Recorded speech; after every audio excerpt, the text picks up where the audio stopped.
This is why they do it the same time every day. The same time every day. What that does is it puts you on a certain clock. So that at that point, when you're doing that, your energy begins to rise to its peak. The scientists who develop it also realize that if a person clocks you, he knows just how to destroy you. So a person can clock your energy flow. Like there's certain parts of the day where you feel real tired, and then there's other parts of the day where your energy starts to dissipate. And is that why the European use certain times to do what's in? Of course. Thank you. He tells you 8 o'clock, get up. Get up, and then 8 o'clock. What is 8? 8 is build or destroy. He wake you up. You ain't woke yourself. He waking your ass up. Because he done subjected into your mind, you got to be up by this time. You get up. You ain't thinking about breathing. You rush it. You don't throw your body done went from a rest where your heartbeat might be down to 50 something to automatically active. You done shot yourself. Now you're taking this air in, but you ain't paying it no mind. You're moving. On your way to work, you see an incident. Makes you hard. But you ain't really paying attention to that. How you feel don't matter as long as you get to work, because you've been told to get to work. So all your focus has been thrown off of you and been placed somewhere else. And someone else is controlling your thought process. So your energy, you ain't even drawing it in yet. You just working off of vapors. And you're pushing your energy towards the thing you're focused on. Right. And you're not pushing it where it belongs. It belongs to the organs. That's why you breathe. The purpose for breathing is to stimulate your organs. That's why the air is necessary. But you're not giving the organ that. What you're doing is giving your thought and your energy to something outside of you. So the body, just like the earth, can endure a lot. But after a while, the body says, okay, you don't want to pay attention.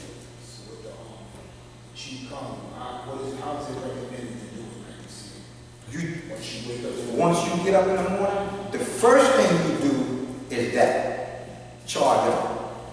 Just like when you get up at night, before you go to bed at night, you plug your cell phone in. Make sure it's ready for you in the morning. But when you get up in the morning, you charge yourself up. There are 8 simple basic exercises and 4 massages. If you got a half of a memory, you can remember all 8 in no time. And then just do them, repeat them. Each one is done 8 times, which corresponds to the number of 64. 8 8s is 64, based upon how many squares is on the back of the tortoise shell. Because the tortoise shell, because it's trying to get you to take the path of the tortoise. Slow down. Slow down. You can still do all the fast things and slow down. Remember, who won the race, the hare or the tortoise? Why? Because he had enough sense to know that that nigga running fast. Let me call my brother up on the block and tell my brother to show up. My brother show up and say, damn, I left that nigga way back here. I'm going to take off again. That nigga take the next brother, call the next brother. And the tortoise just kept on playing that game, taking his time. And then he rabbit got to the finish line, you seen the tortoise stepping over. Now this nigga get on there. Probably using his money. The rabbits don't live long. As fast as he is, they don't live long. What do old folks tell you? It ain't to the swift. The race ain't to the swift. It's to the one that can endure. In order to endure something, you got to think about it.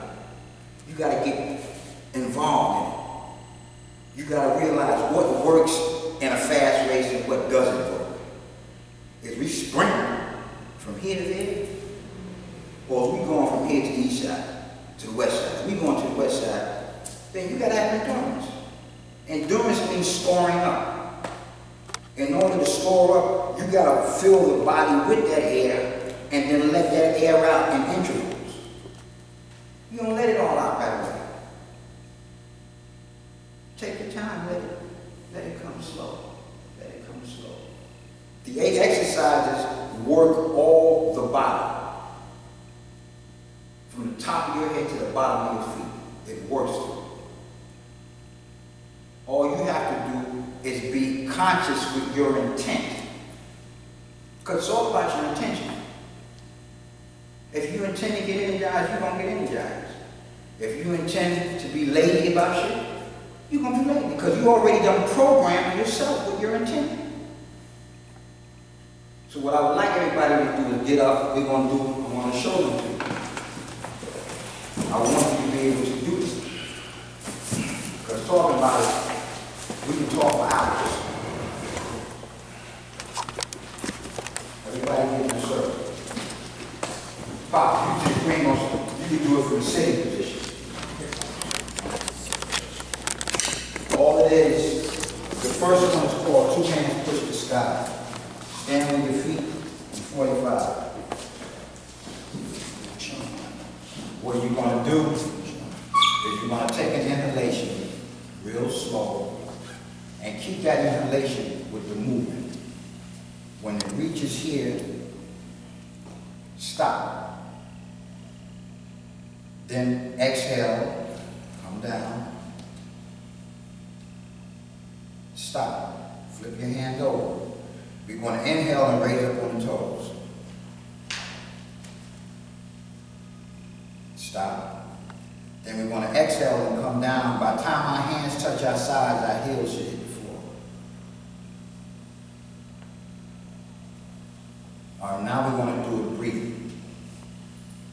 1.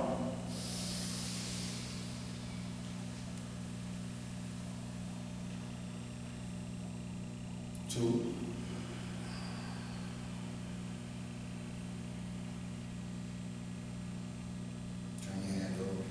3, inhale, raise up.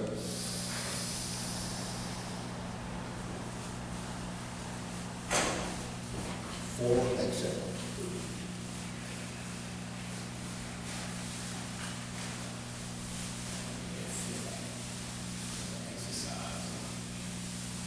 Inhale again.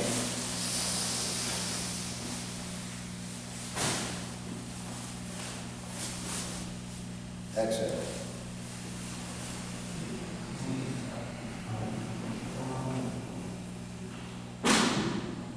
Flip them over. This all through your nose? All through your nose. Inhale.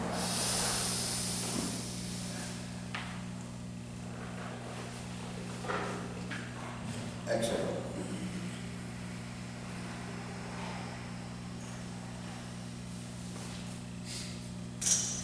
You can cheat yourself by trying to race it. The slower you do it, the more control you get over your breathing. The more control you get over your limbs. And it shows the lung capacity. Because the more you do it, the larger the lungs are going to get. We don't breathe, we never breathe in the mouth. Because your throat doesn't have capillaries. So your throat can't filter out the pollutants in the air like your nose can. You take gushes of air in through your nose, through your throat. Your nose you can control and you can hear. So you know if your breathing is behind your movement or if it's with your movement. This exercise, 2 hands push the sky, is designed to stimulate your central nervous system. The second one is called looking behind. This is for your health and your vision. And all you're doing is putting your hands at your side. You're going to inhale and turn to your right. When you get as far as your head can turn to your right, I want you to take your eyes and shift your eyes behind yourself. So that if I'm standing right here, you should see me. If I'm standing right here, you should see me. If I'm right here, you should see. You can see?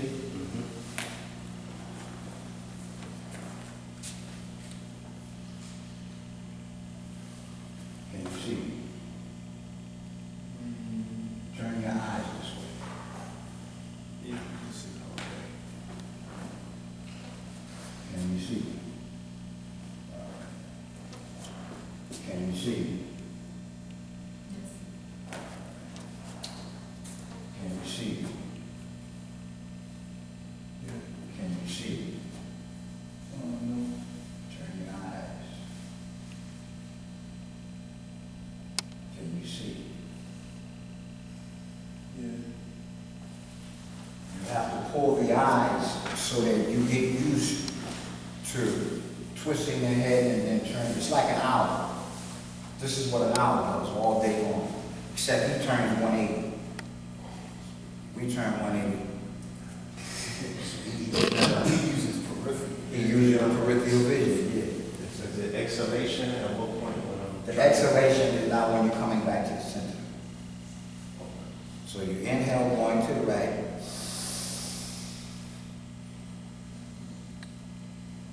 And then exhale coming back to the center.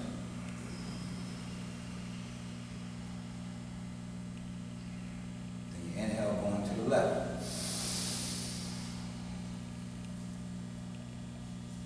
Exhale coming back to the center.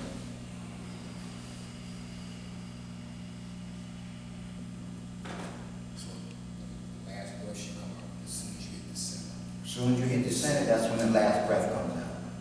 So that everything is synchronized.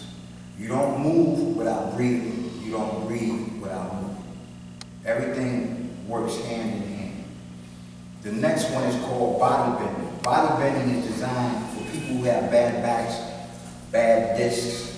It's designed to pull the vertebrae up off the nerves. That's what causes back problems. What you do is you inhale, release your hands, and then exhale, breathe.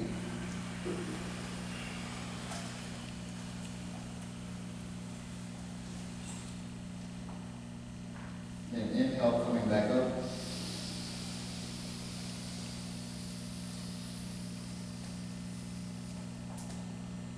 And then exhale to the side.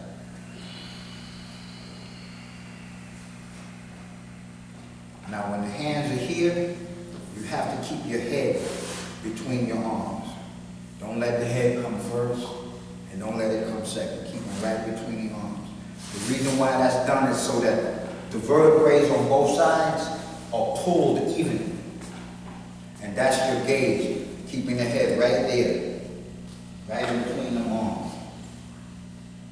So that when you go down, and you coming back up, everything is pulled evenly. That takes the pressure off your nerves.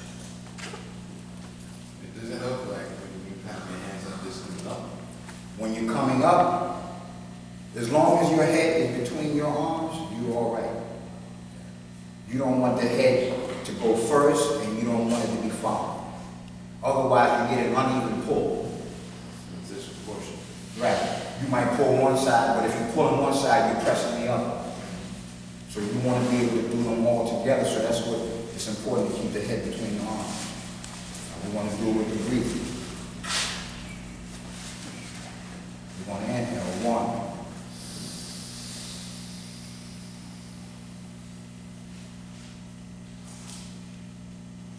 1. Exhale, going down.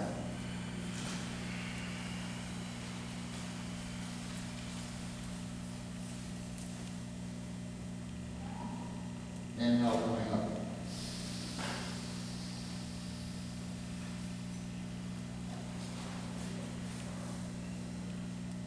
Exhale to the side.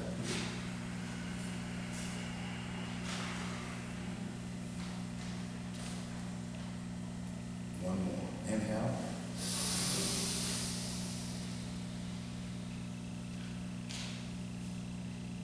Exhale.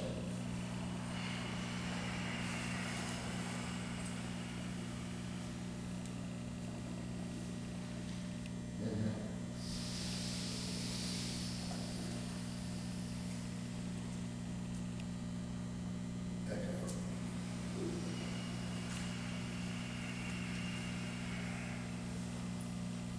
fourth one is called push heaven, push earth. That's designed to stretch your lung cavity and push the air from one side to the other. And that's done with the hands here, right over the left. You're pushing heaven and pushing earth. So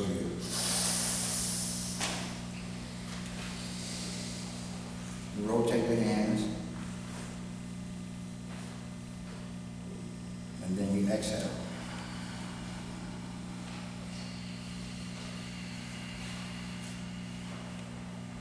Inhale.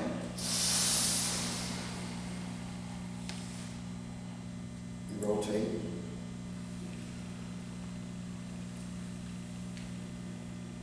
Exhale.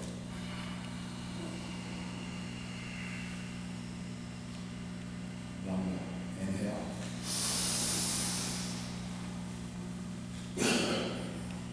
Rotate.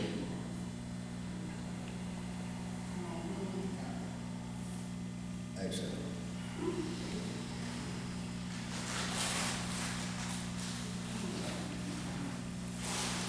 The sixth one is called shoot the eagle from a horse. That's designed to strengthen the tendons and ligaments in your arms. And that's done from what they call a horse dance. Just like riding a horse, come your feet forward.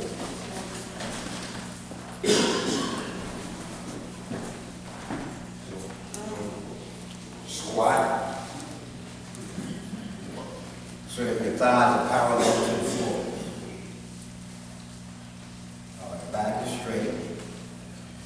Put your hands up. You're shooting the eagle from a horse, so you won't